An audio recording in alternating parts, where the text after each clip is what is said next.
Sirni badhaasa miidiyaa IGAD waggaa waggaadhaan kabajamu marsaa sadaffaan Finfinnee hoteela Skylight keessatti gaggeeffame. Jiddugallee walitti fufinsaan odeeffannoo saatalaayitii fudhatu hojii eegale. Lammiileen Itoophiyaa hedduun Saa'ud Arabiyaa mana hidhaatti ukkaanfamanii turan gara biyyaatti deebi'an.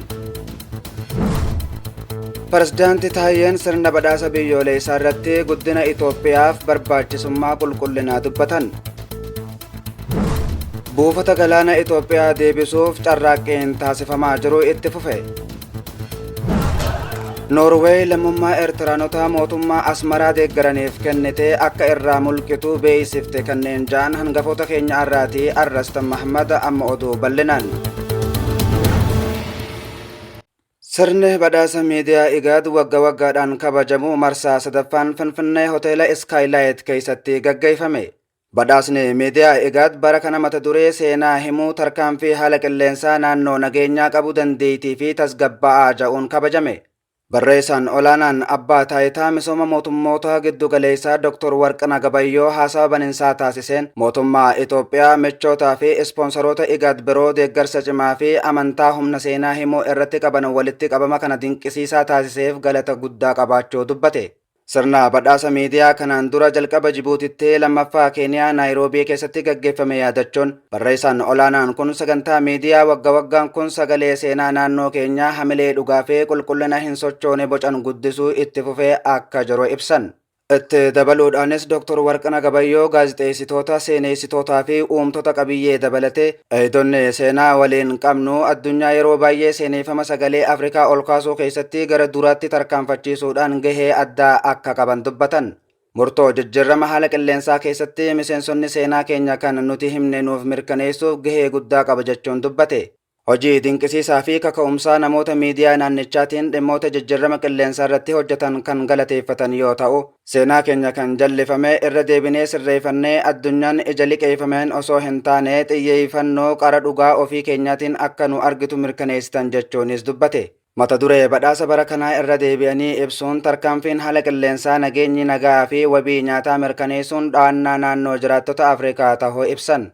Keessummaan olaanaan ministeerri dhimma alaa Gideon Ximootiyoos haasawa taasiseen mata duree bara kanaa jijjiiramni qilleensa keessummaa naannoo keenya gaanfa Afrikaaf yaaddoo addunyaa ta'uu isaa cimsanii yaadachiisan. Ministeera muummee Dr. Abiyyi Ahmad wabeeffachuun imalli keenya gogiinsa walitti bu'insaa fi muddama addunyaan keessa jirtuun qoramuu akka hin qabne dubbatan. Dambalee qilleensaa irra deddeebi'amee gogiinsa hamaa fi lola hamaa jidduutti socho'uu kana dandamachuuf jabaannee hojjechuun keenya itti fufaa ja'an. IGAD erga hundeeffamee kaasee deebii haala qilleensaa naannoo keenyaaf giddugaleessa ta'uun himame. Tarsiimoo madaqsuu haala qilleensaa IGADiin kan qajeelfame yoo ta'u, dhiibbaa jijjiirama qilleensaa ittisuuf tattaaffii taasifamu qindeessaa jechuudhaan himan. Ministeerri kun Itoophiyaan tarkaanfii haala qilleensaa irratti kutannoo itti fuftee akka qabdu irra deebiin ibsan. Kanumaan walqabatee tarkaanfiin haala qilleensaa wirtuu imaammata misooma Itoophiyaa ta'uu isaa karoora misooma waggaa 10 keessatti ifatti kan tumame ta'uu ibsan. Itoophiyaan akka miseensa ijoo maatii IGADitti UNFCCC fi waliigaltee Paarisiif waadaa galtee cimtee itti fuftee jirti. Akkasumas sadarkaa murteessaa Afrikaa shaampiyoona magariisaa ta'uu isii kabachiifte. Seenaan biyyaalessaa abdii kutannaa irra dabree furmaata gochaan hojjetamuu danda'uu fi jijjiirama irratti kan xiyyeeffate ta'uu hubachiisuun kunis inisheetiivii ashaaraa magariisaa hidha haaromsa guddaa Itoophiyaa fi bu'aawwan misooma gabaa biyyaa fi kanneen biroo dabalatee akka ta'e ifoomsan. Haala kana keessatti Itoophiyaan badhaasa miidiyaa IGAD kan qopheessitu yoo ta'u, lola haala qilleensaa waliin qabnu keessatti gahee murteessaa miidiyaaleen qaban beekamtii kennuun akka ta'e ministeerri dhimma alaa hirmaattotaaf ibse. Miidiyaan hubannoo hawaasaa ni guddisa, hooggantoota itti gaafatama odeeffannoowwan barbaachisoo ta'an ni tamsaasa, seenaawwan dhokatoo ta'an ni mul'isa, dhumarratti tarkaanfii qindoomina qabu akka dandeessisu cimsanii dubbatan. Ministeerri kun badhaasawwan ogummaa fi of kennuu isaanii hubannoo hawaasaa haala guddisee fi murtee odeeffannoo qabu baga gammaddan ja'an. Akkasumas badhaafamtoonni karaa hojii isaanii keessatti lammiilee waliin hojjetan haasawaa uummata jijjiiruun imaammata irratti dhiibbaa uumuudhaan furmaata hawaasaan gaggeeffamu naannoo keenya keessatti kakaasuun mootummootaa fi dhaabbilee naannoo jijjiirama qilleensaa irratti akka qabsa'an waan gargaaruuf asirratti akka hojjetan waamicha dhiyeesse.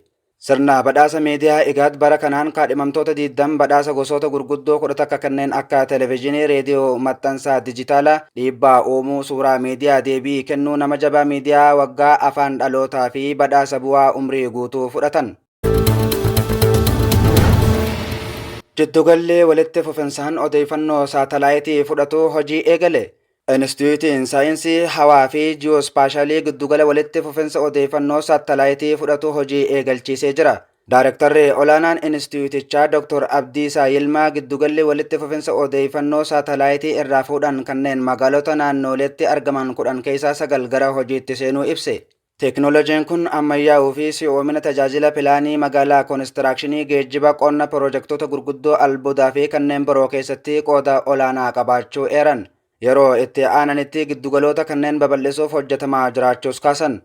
Ministeerri deettaan ministeera magaalaa fi bu'uuraalee misoomaa Faantaa Dajan gama isaaniitiin teeknooloojiin kun gara hojiitti galuun isaa tattaaffii magaalotatti jijjiirama guddaa fiduu taasifamuu kan deeggaruudha jedhan. Teeknooloojichi imala Itoophiyaan gara hojimaata dijitaalaatti taasiftuu bu'uura kanneen ta'an keessaa isa tokko jechuun ministeerri deettaan ministeera innoveeshinii fi teeknooloojii Muluuqan Qarree himan. Teeknooloojichi odeeffannoowwan kanaan dura GPS'n guyyootaan keessatti sassaabaman sa'aatii fi daqiiqaawwan keessatti sassaabuu kan dandeessisu ta'uus ibsan. Lammiileen Itoophiyaa hedduun Saa'ud Arabiyaa mana hidhaatti ukkaanfamanii turan gara biyyaatti deebifaman. Lammiileen Itoophiyaa 2,411 Saa'ud Arabiyaa mana hidhaa keessatti ukkaanfamanii turan gara biyyaatti galuun himame. Torbaan kana keessa balallee 11 dhiironni 2,261 dubartoonni 133 fi daa'imman 17 gara biyyaatti deebifamanii jiru. Daa'imman umriin isaanii waggaa 18 gadii ta'ee 535 dabalatee walumaa galatti lammiiwwan 2,411 gara biyyaatti galanii jiru. Adeemsi gara biyyaatti deebisuu adoolessa 5 bara 2018 eegaleen hanga ammaatti lammiileen Itoophiyaa 25,111 gara biyyaatti deebi'anii jiru.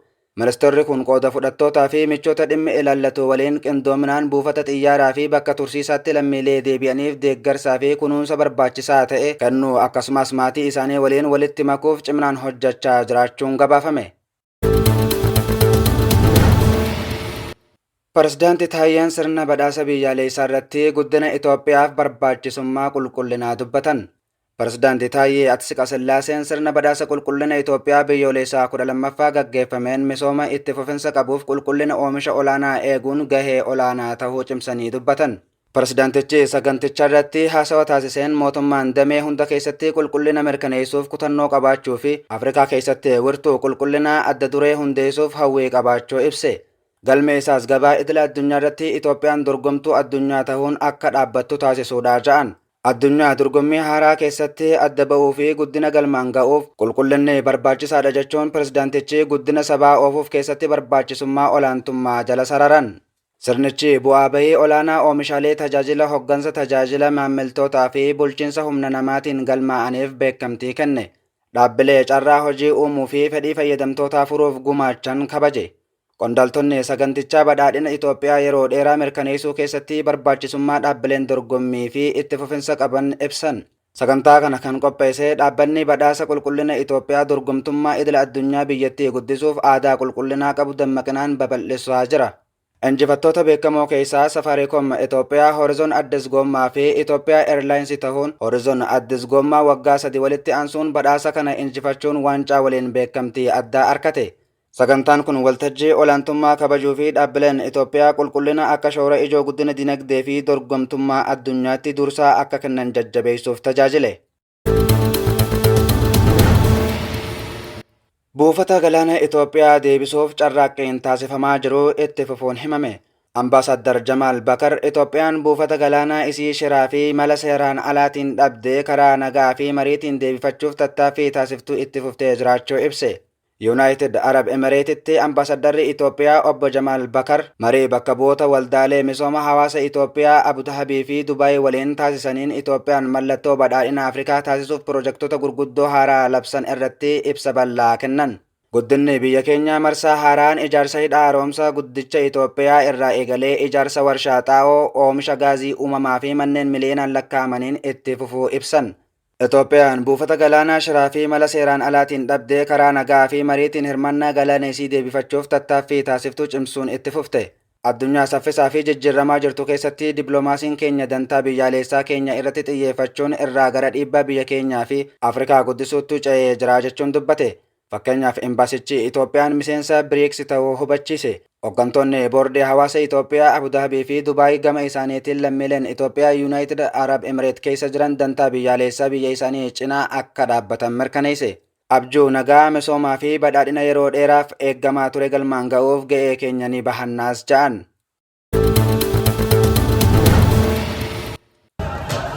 Noorweey lammummaa Eertiraanota mootummaa Asmaraa deeggaraniif kennitee akka irraa mulqitu beeksifte. Noorweey lammummaa dhalattoota Eertiraa mootummaa Eertiraa deeggaranirraa akka mulqitu himte. Dhaabbanni tajaajila baqattoota Noorweey akka himetti waggoota lamaaf qorannoo erga gaggeesseen booda lammummaa namoota Noorweey Eertiraa ta'an mootummaa Eertiraa deeggaranirraa akka fudhattu murteessite. Eertiraanota 135 irratti qorannoo kan gaggeesse yoo ta'u, waan miidiyaa hawaasaa irratti barreessan akkasumas namoonni biroo waa'ee isaanii kan dubbatan hordofuudhaan akka ta'e gabaafame. Namoonni qorannoon irratti taasifame 135 kanneen lammummaa Noorweey kan isaaniif kenname yoo ta'u, waggoota 8 dabran keessatti biyyattii keessatti jiraatanii jiru.